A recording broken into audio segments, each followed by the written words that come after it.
Friends words of the day. Cottage அப்படின்னா குடிசை. நம்ம குடிசை வீடு தான் என்னன்னு சொல்லுவோம்னா காட்டேஜ். இப்போ நெறைய பேர் குடிசை தொழில் செய்வாங்க. அதுக்கு என்ன சொல்லுவோம்னா காட்டேஜ் இண்டஸ்ட்ரி அப்படின்னு சொல்லுவோம். ஸோ காட்டேஜ் அப்படின்னா குடிசை. பி ஃப்ரெண்ட் அப்படின்னா ஒருத்தவங்ககிட்ட நம்ம நட்பு கொள்றத பி ஃப்ரெண்ட் அப்படின்னு சொல்லுவோம். ஃபெய்த்ஃபுல் அப்படின்னா ஒருத்தவங்களுக்கு நம்ம விசுவாசமா இருக்கிறத ஃபெய்த்ஃபுல்.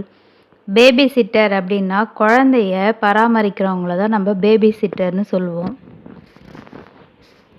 ஸ்பேட்டர் அப்படின்னா சிதறது. ஒரு பொருள் வந்து ரொம்ப சிதறி கிடந்துச்சுன்னா அதுக்கு நம்ம ஸ்பேட்டர் அப்படின்னு சொல்லுவோம்.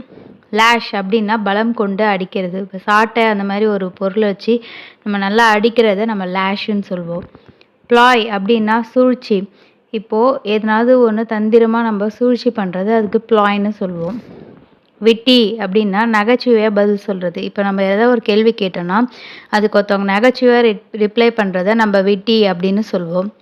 ஹிண்டர் அப்படின்னா தடங்கல் செய்கிறது. மிசரபிள் அப்படின்னா துயரமுகந்த. So these are the words of the day. இந்த வீடியோ உங்களுக்கு பிடிச்சிருந்தா like, subscribe and share. Thanks for வாட்சிங்.